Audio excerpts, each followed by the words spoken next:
Siyakuthokozela kakhulu ukukhuluma nawe. Igama ko-Pastor Challenge Freaky.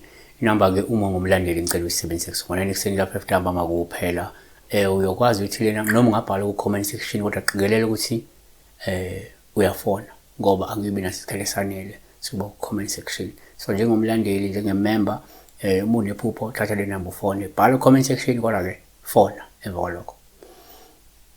Sibheka la Alfred 12 Ulisawona phela ngicela ukubuza la kuthi kusho kuthini kuphupha ugcoke impahla demasoja ulisoja nobe use training namanye masoja.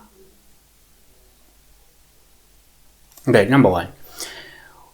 Ngokuqondile kungenzeka uphuphe uyisosha kube uphawu oluhle ukuthi uzibona ugqoka umfaniswano wamasoja ngoba lokho kungakhomba ukuthi kungenzeka vele wena umuntu onothando nenhlisekelo nesifiso sokuba yini yisoja. Okungenzeka ngokuhamba kwesikhathi lo msebenzi udine utholile, yabo zokudina uenrollile lapha emasotsheni nabakurecruit abakuthatha bakwenza i-recruitment, yabona. Wayisho nje ngoba abanye abantu bayiphupha into lento abayiphuphile bese ihamba yenzeke ifezeke, yabona. Futhi ukufeza kwamaphupho. 2. Ngokujwayelekile uma uphupha uyisoja kuwuphawu oluhluma ugqoke ezobusosha.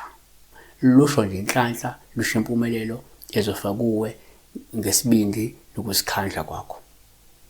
2. Kwesinye isikhathi 3. Kwesinye isikhathi uma uphupha kuyisosha uphawu oluhluma ugqoke ezobusosha. Lusho ukuthi kungenzeka umuntu onamandla, umfutho noma ubuchule ngabo ugqozi nokuthi-ke ukulungele ukubhekana nezihibe ithiyo ney'nkinga ezizayo kuwe. Kwabase-Efesu 6:13 ngakho hlomani izikhali zonke zikaNkulunkulu ukuba-ke nibe namandla okuzabalaza ngosuku olubi nalapho senifeze konke nime.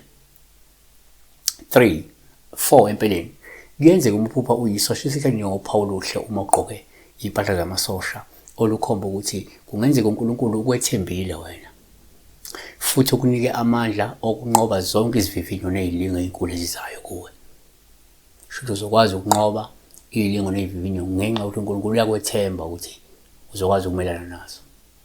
2 kuTimotheo 2:3 hlanganyela nami ukuhlupheka njengebutho elihle likaKristu akakho sempini olibala izidingo zalokho kuphila aze akholeke kulowo abuthwe nguye. Ngenzeka umbuthwa wabutheka kuKristu nakunene.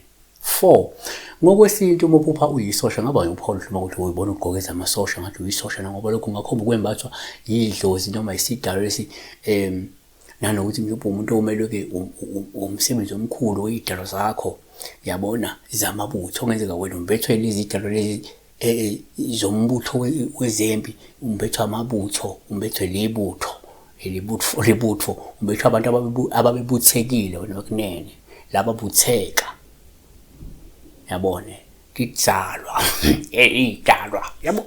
So uma ugqoke umbethwe lezi idalwa-ke zamasosha amabutho, ungayibona uyisosha, ungabona ugqoke umfaniswano kukhomba lezi idalwa zakho ezikwembethe zamabutho nomsebenzi osuke ukulindele wena ukuhlalele kwalezi idalwa. Siyabonga kakhulu.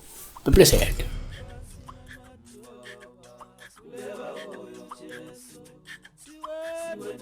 Samana,